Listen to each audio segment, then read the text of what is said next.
Okay, so I got to build a scaffold on these stairs, and I got the other side built. I figured I didn't want to bore you with straight up and down framing, so I'm going to frame this wall on top of the stairs just because I got to have a safe working platform to finish this ceiling up above, but you guys will see that a little later, okay?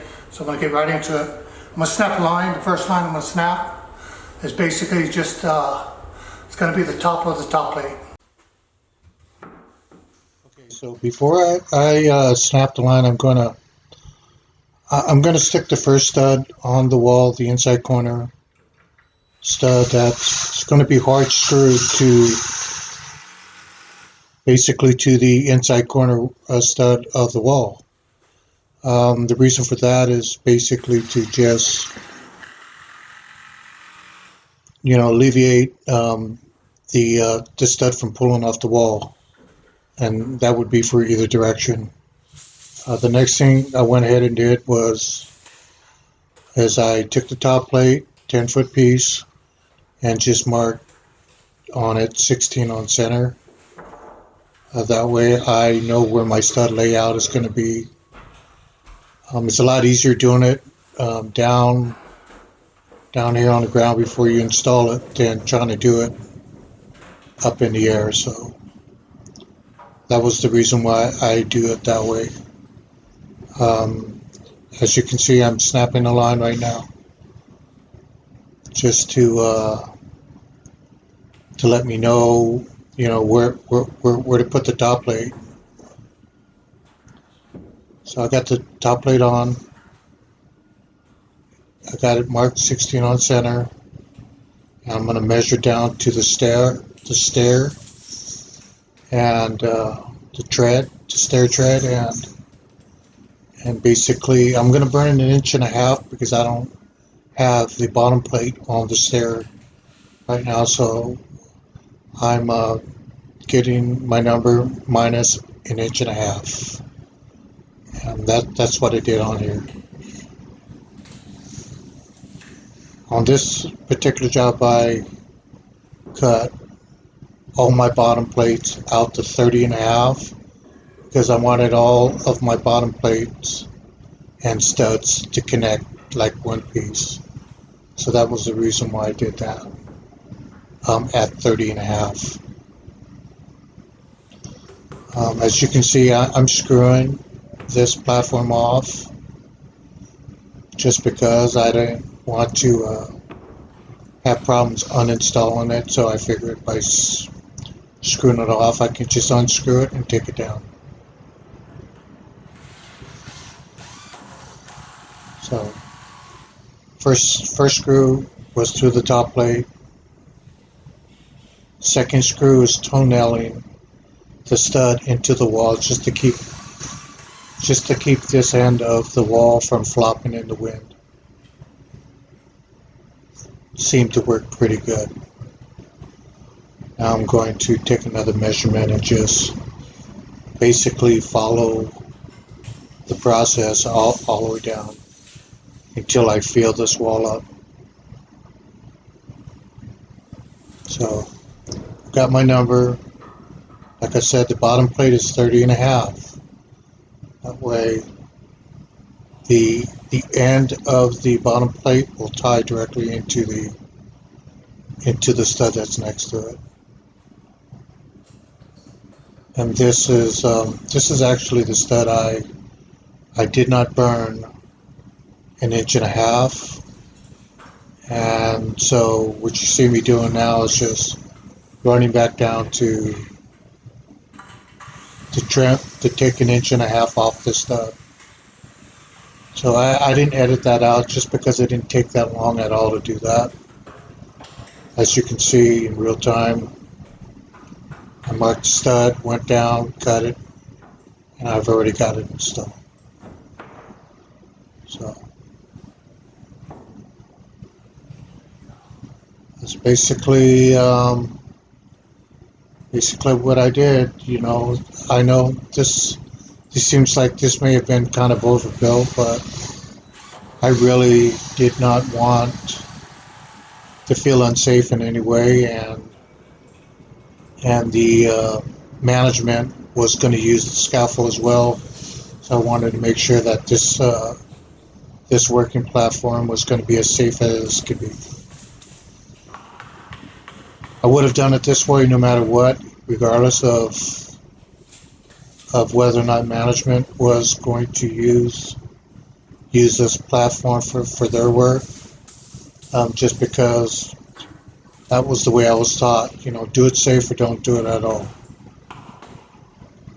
So I'm just lining things up right now, just making sure everything's on layout.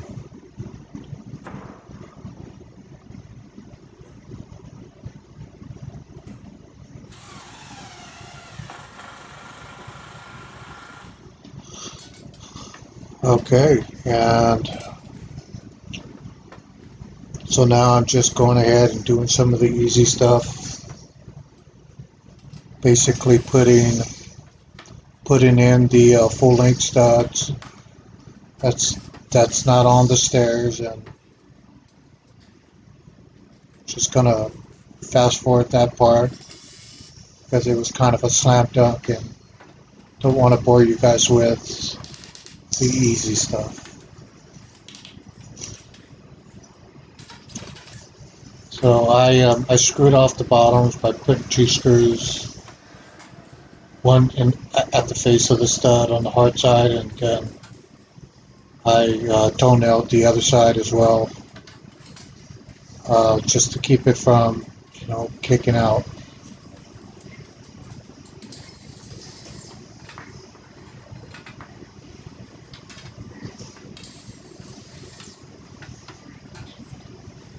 I believe that's the first stud that I had to cut for the stairs.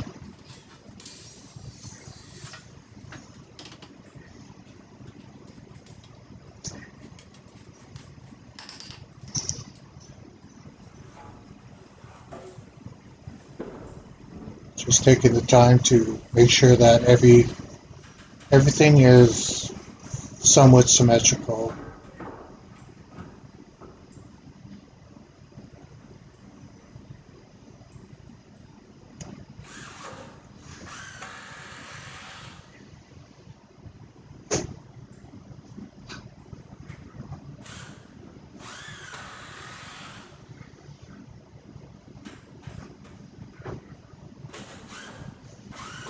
Okay, so what it looks like to me is that I'm installing the rim joist that basically it's going to be the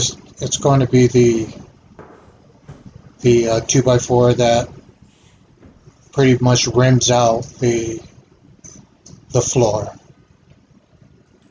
So the way I went about it is the obvious way, is just put a screw on the underside of the top plate, and that's how I connected.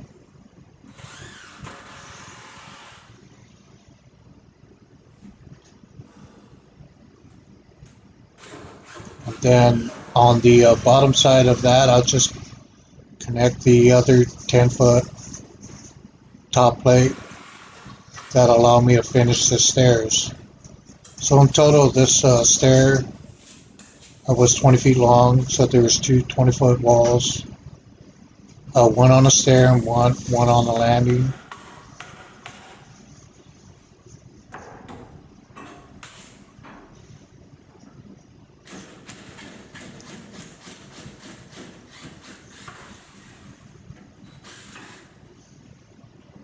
Okay, so we're going to jump ahead just a little bit. Yeah, just about got it.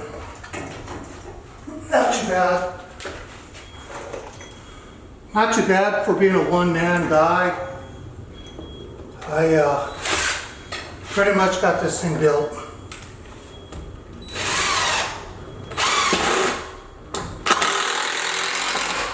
So, it's a piece of cake. You can do it by yourself if you plan things out right and work smart.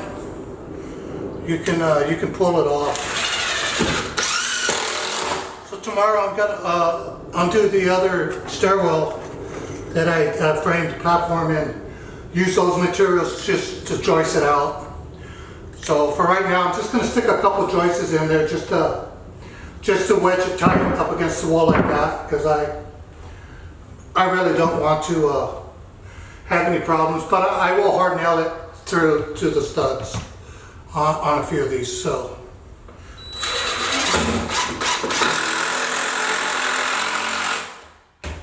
I'll show you guys a little bit more tomorrow, all right? Okay, so here's a picture from the top with the first joist on, and then I got a picture here with the floor done, all joist out and plywooded, and then here's my access panel. That's how I got up onto the working platform. I hope you guys enjoyed this video, and till the next time, take care, and I will see you guys soon.